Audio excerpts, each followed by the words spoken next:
الحمد للہ والصلاۃ لأہلہا اما بعد۔ روزے کے حوالے سے چند مسائل پیش کرنا چاہتا ہوں جو انتہائی قیمتی اور روزمرہ پیش آنے والے ہیں، تو سب حضرات ان کو سماعت بھی فرمائیں اور اس پیغام کو اپنے دوستوں احباب تک ضرور پہنچائیں تاکہ لوگوں کو روزے کے حوالے سے مسائل کا علم ہو سکے اور معلوم ہو سکے کہ ہم نے روزے کس طرح صحیح طور پر ادا کرنے ہیں۔ آنکھ کے آنسو اگر روزے دار آدمی نگل لے تو روزہ ٹوٹ جائے گا یا نہیں ٹوٹے گا؟ اگر ایک دو آنسو کے قطرے ہوں، روزے دار نے ان کو نگل لیا اور آنسو کی نمکینی بھی محسوس نہیں ہوئی تو روزہ نہیں ٹوٹے گا۔ اگر آنسو کے قطرے ایک دو سے زیادہ تھے، روزے دار نے ان کو نگل لیا تو روزہ ٹوٹ جائے گا۔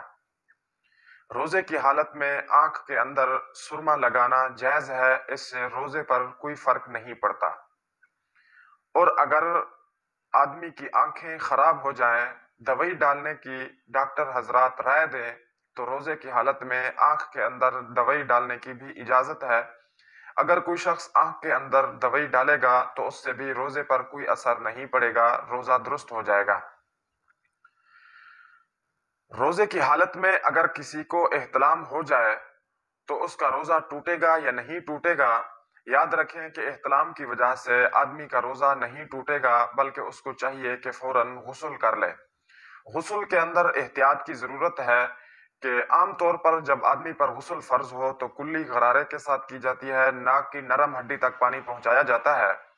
روزے کی حالت میں ہم نے کلی غرارے کے ساتھ بھی نہیں کرنی، صرف ایسے ہی کلی کرنی ہے، اور ناک کی نرم ہڈی تک پانی نہیں پہنچانا بلکہ صرف ناک کے اندر پانی پہنچانا ہے، نرم ہڈی تک پانی نہ پہنچے، کیونکہ اس سے روزے کا ٹوٹنے کا خطرہ ہے۔ اگر ناک کی نرم ہڈی تک پانی پہنچ جائے یا ہم کلی غرارے کے ساتھ کریں تو ہو سکتا ہے کہ پانی حلق کے اندر چلا جائے، تو اس طرح روزے کے ٹوٹنے کا خطرہ ہے۔ احتلام اگر کسی کو ہو گیا اور اس نے یہ سمجھا کہ میرا روزہ ٹوٹ گیا ہے، پھر اس نے کوئی چیز کھا پی لی تو اس پر ایک روزے کی قضا ہے، کفارہ نہیں ہے، کیونکہ اس کے علم میں یہ بات نہیں تھی، اس کو معلوم نہیں تھا کہ میرا روزہ باقی ہے یا نہیں۔ اگر وہ جانتا ہے کہ میرا روزہ باقی ہے، پھر اس نے اگر کوئی چیز کھا پی لی تو اس پر قضا بھی ہوگی اور کفارہ بھی لازم ہوگا، کیونکہ اس نے جان بوجھ کر اپنے روزے کو توڑا ہے۔ اور اسی طرح عورت کو اگر استحاضہ کا خون آ رہا ہو تو اس کا روزہ درست ہوگا یا روزہ درست نہیں ہوگا؟ یاد رکھیں کہ خون کی 3 قسمیں ہیں جو عورت کو آتے رہتے ہیں۔ ایک کو حیض کہا جاتا ہے جو ہر مہینے عورت کو کم سے کم 3 دن، زیادہ سے زیادہ 10 دن آتا ہے۔ ایک وہ خون ہے جو عورت کو بچہ جننے کے وقت آتا ہے، جس کو نفاس کا خون کہا جاتا ہے، جس کی کم سے کم مدت کوئی نہیں، حتیٰ کہ 1 گھنٹہ بھی ہو سکتی ہے، اور زیادہ سے زیادہ 40 دن ہے۔ تو حیض اور نفاس کے خون میں روزہ نہیں رکھ سکتی۔ لیکن ایک ہوتا ہے استحاضہ کا خون، حیض اور نفاس کے خون کے علاوہ باقی جو خون آتا ہے اس کو عام طور پر بیماری کا خون بھی کہا جاتا ہے، اور عربی میں اس کو استحاضہ کا خون کہا جاتا ہے۔ تو استحاضہ کی حالت میں وہ نماز بھی پڑھے گی اور روزہ بھی رکھے گی، روزہ چھوڑنے کی اجازت نہیں ہے۔ اور استحاضہ کا خون جس عورت کو آ رہا ہے اس کا حکم معذور کے حکم کی طرح ہے۔ ایسا مرد جس کو سلس البول کی بیماری ہو، پیشاب کے قطرے ٹپکتے رہتے ہوں، تو ان کا حکم یہ ہے کہ ہر نماز کے وقت وہ نیا وضو کریں گے اور کپڑوں پر اگر پیشاب کے قطرے وغیرہ لگے ہوئے ہیں تو ان کو دھو لیں گے۔ تو اس طرح ان کا بھی حکم ہے۔ استحاضہ اور جس عورت کو استحاضہ کا خون آ رہا ہے تو وہ اپنے کپڑوں کو پاک صاف کر لے گی، ہر نماز کے وقت دھو لے گی، استنجا وغیرہ کر لے گی، اور ہر نماز کے وقت نیا وضو کرے گی، نمازیں بھی پڑھے گی، اور جو ہے تراویح وغیرہ وہ بھی پڑھے گی۔ اور استحاضہ کے خون کی حالت میں اس کو روزے کی چھوڑنے کی گنجائش نہیں ہے، وہ روزہ رکھے گی۔ اب ایک اور مسئلہ یہ ہے کہ سحری اور افطاری کی دعا کیا ہے؟ تو افطاری کی دعا احادیث سے ثابت ہے، وہ ہے اللہم لک صمت وعلی رزقک افطرت۔ احادیث سے صرف اتنے الفاظ ثابت ہیں اور یہی سنت سمجھ کر پڑھنا چاہیے۔ باقی جو دعا ہے اللہم انی لک صمت وبک آمنت وعلیک توکلت وعلی رزقک افطرت، اگرچہ اس کا معنی مفہوم مطلب درست ہے، لیکن کیونکہ یہ احادیث سے ثابت نہیں ہے اور تو اس وجہ سے جو حضور علیہ الصلوۃ والسلام سے ثابت ہے وہ دعا یہ ہے اللہم لک صمت وعلی رزقک افطرت۔ تو صرف یہی دعا پڑھنی چاہیے، اور امید یہی ہے اللہ تبارک و تعالیٰ سے کہ اللہ تعالیٰ ہمیں اس پر ڈبل اجر عطا فرمائیں گے۔ افطاری کن چیزوں سے کرنی چاہیے؟ حضور اکرم صلی اللہ علیہ وسلم روزہ افطار ہمیشہ کھجور سے کرتے تھے۔ تر کھجور بھی استعمال فرماتے تھے، خشک کھجور بھی تناول فرماتے تھے۔ اگر بعض دفعہ کھجور وغیرہ ہاتھ نہ آتی تو پھر حضور اکرم صلی اللہ علیہ وسلم پانی کے ساتھ روزہ کھولتے تھے۔ تو سنت سمجھتے ہوئے روزے کی حالت میں آدمی جب روزہ افطار کرے تو کھجور وغیرہ استعمال کر لے، کھجور وغیرہ کھا کر پھر پانی وغیرہ پی لے۔ اور ایک بات یہ ہے کہ افطاری کے وقت عام طور پر کیونکہ سارے دن کا روزہ ہوتا ہے، بھوک پیاس کی وجہ سے آدمی بے تاب ہوتا ہے، تو افطاری کے وقت وہ بعض ایسی حرکتیں کرتا ہے جو اللہ تعالیٰ کو ناپسند ہے۔ مثال کے طور پر حضور اکرم صلی اللہ علیہ وسلم نے امت کو یہ حکم دیا اور یہ بتایا کہ افطاری کا جو وقت ہے یہ اللہ تعالیٰ کے ہاں دعا کی قبولیت کا وقت ہے۔ آدمی جو سارا دن بھوک پیاس برداشت کرتا ہے تو افطار کرنے سے اگر 5-10 منٹ پہلے اگر آدمی خشوع خضوع کے ساتھ اللہ تبارک و تعالیٰ سے دعا کرے، والدین، بہن بھائی، اولاد، بیوی کے لیے یا پوری امت کے لیے دعا کرنی چاہیے۔ تو کسی قسم کی کوئی ضرورت ہے، کوئی حاجت ہو تو ہم اللہ تعالیٰ سے مانگیں، دعا کریں، بجائے اس کے کہ ہم افطاری کی دعا پڑھنا بھی بھول جاتے ہیں، حتیٰ کہ ہم کھجور کا دانہ بھی استعمال نہیں کرتے بلکہ پانی پینا شروع کر دیتے ہیں۔ تو اس وقت آدمی کو تھوڑا تحمل اور برداشت کا مظاہرہ کرنا چاہیے۔ تو روزے افطاری سے پہلے تقریباً 10 منٹ تک اللہ تعالیٰ سے خشوع خضوع کے ساتھ دعا مانگنی چاہیے۔ پھر اس کے بعد احادیث سے جو دعا ثابت ہے، جب روزہ کھولنے کا وقت آ جائے تو ہم وہ دعا پڑھیں، پھر ہم پہلے کھجور استعمال کریں، پھر ہم پانی استعمال کریں۔ اور دوسری بات یہ ہے کہ افطاری کے وقت عام طور پر ہم افطاری میں اس طرح مشغول ہو جاتے ہیں کہ ہماری مغرب کی نماز جماعت سے رہ جاتی ہے، حالانکہ یہ بہت بڑی غلطی ہے۔ اور اگر ہماری مغرب کی نماز جماعت سے نہ رہ جائے تو تکبیر اولیٰ فوت ہو جاتی ہے، حالانکہ تکبیر اولیٰ کے بہت بڑے فوائد اور حضور اکرم صلی اللہ علیہ وسلم نے بڑے فضائل بتائے ہیں۔ تو ہمیں چاہیے کہ ہم افطاری مختصر کریں اور مغرب کی نماز کو چلے جائیں۔ مغرب کی نماز کے بعد آ کر پھر سکون اور تسلی کے ساتھ اگر پیاس لگی ہوئی ہے زیادہ تو پانی استعمال کر لیں، بھوک لگی ہے تو کھانا وغیرہ کھا لیں۔ بعض دفعہ ہم افطاری اتنا رج کر سیر ہو کر کرتے ہیں کہ پھر ہمارے لیے مغرب کی نماز پڑھنا مشکل ہو جاتی ہے، رکوع کرتے ہوئے، سجدہ کرتے ہوئے ایسے معلوم ہوتا ہے جیسے کوئی الٹی قے وغیرہ آ رہی ہو۔ تو اتنا اپنے بدن کو تکلیف میں مبتلا کر کے اتنا زیادہ کھانے کی شریعت میں ویسے بھی ممانعت ہے، بلکہ اتنا آدمی کھائے جس سے آدمی کی طبیعت پر کوئی زیادہ اثر نہ ہو، جس سے بدن کو کوئی تکلیف محسوس نہ ہو۔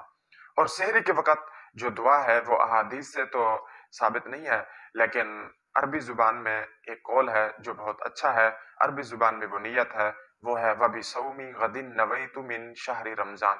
تو یہ دعا پڑھ لینی چاہیے جب آدمی سحری وغیرہ کھا لے، روزہ رکھنے کی نیت ہو، پانی وغیرہ استعمال کر لے تو اس کے بعد یہ دعا پڑھ لے۔ اور ایک مسئلہ ہے کہ روزے دار کو اگر کوئی آدمی مجبور کر دے، مارنے کی دھمکی دے کہ تو روزہ توڑ دے ورنہ میں تجھے قتل کر دوں گا، تو علماء نے لکھا ہے کہ یہاں پر دو باتیں ہیں، ایک عزیمت ہے اور ایک رخصت ہے۔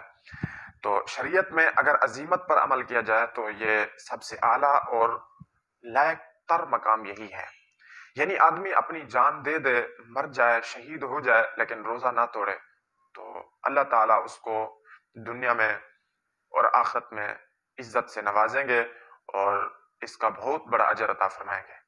لیکن اگر کوئی شخص اپنی جان کو بچانے کے لیے وہ روزہ توڑ دیتا ہے تو یہ بھی جائز ہے، لیکن بعض حضرات جو کہتے ہیں کہ جان بچانا فرض ہے اس وجہ سے روزہ توڑ دینا واجب ہے، تو اس کی میں نے ایک کتاب کے اندر صراحتاً یہ بات پڑھی ہے، تو وہ محقق عالم دین ہے، وہ فرماتے ہیں کہ روزہ توڑ دینا جائز ہے، جان کے ضائع ہونے کی وجہ سے جان کو بچا لے، روزہ توڑ دے تو یہ جائز ہے، واجب نہیں ہے، بلکہ اصل بہتر اور مستحب یہی ہے کہ جان دے دے لیکن روزہ نہ توڑے، تو اللہ تعالیٰ دنیا اور آخرت میں اس کو عزت سے نوازیں گے۔ روزے کی حالت میں انجیکشن لگوانا درست ہے یا درست نہیں ہے؟ روزے کی حالت میں انجیکشن لگوانا درست ہے، اور گلوکوز کی طاقت کی بوتل وغیرہ جو آدمی لگواتے ہیں وہ بھی درست ہے۔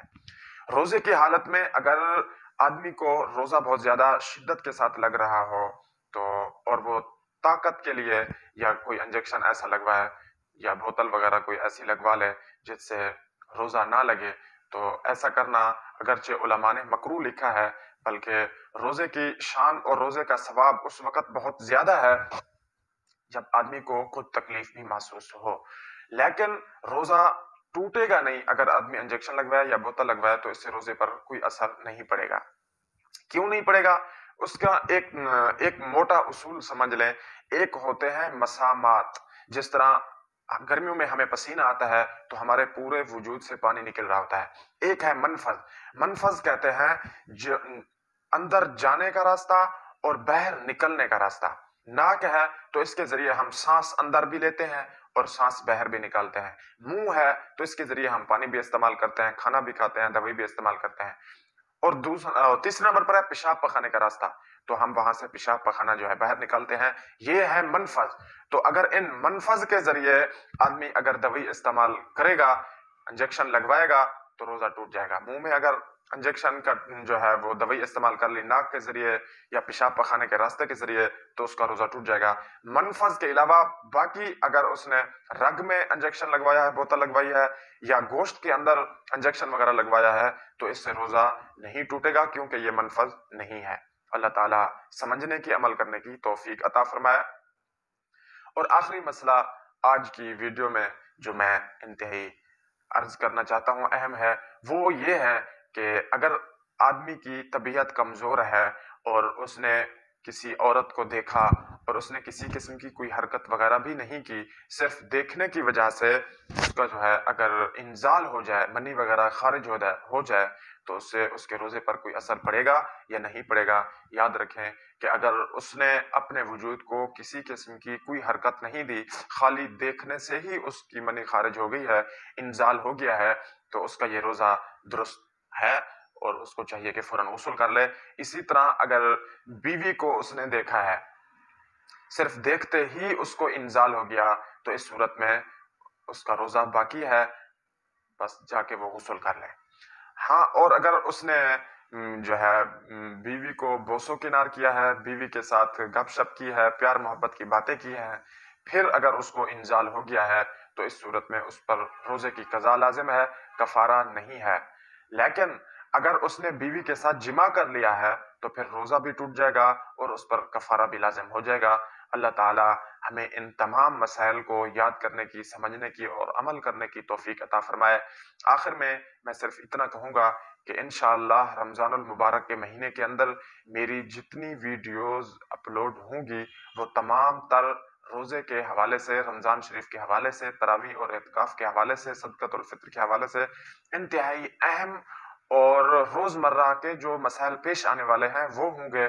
تو تمام حضرات سے التماس ہے کہ وہ ان ویڈیوز کو اپنے دوستوں احباب کے پاس بھی شیئر کیا کریں اور میرے چینل کو سبسکرائب کر لیں. انشاءاللہ بہت زیادہ فائدہ ہوگا. اللہ تعالی ہم سب کو دین متین کی خدمت کرنے کی توفیق عطا فرمائے. تو جب آپ میری ویڈیوز کو شیئر کریں گے، اپنے دوستوں کے پاس بھیجیں گے، واٹس ایپ گروپ کے اندر بھیجیں گے، تو یقیناً آپ کا بھی نیکی کے کام میں حصہ ہوگا اور آپ کے لیے بھی یہ صدقہ جاریہ ہوگا. جتنے لوگ مسائل سنیں گے تو جس طرح ان کا ثواب اللہ تعالیٰ مجھے عطا فرمائیں گے، تو یقیناً اللہ تعالیٰ آپ کو بھی اجر عظیم سے نوازیں گے. تو دین کے اس کام میں حصہ لیتے ہوئے جو ہے ان ویڈیوز کو تمام گروپس میں، فیس بک میں، یوٹیوب میں شیئر کریں اور میرے چینل کو سبسکرائب کریں اور اپنے دوستوں احباب سے بھی سبسکرائب کروائیں. خصوصاً یہ رمضان المبارک کا جو مہینہ ہے، اس کے اندر انشاءاللہ بہت ہی فائدہ ہونے والا ہے. وآخر دعوانا ان الحمد للہ رب العالمین.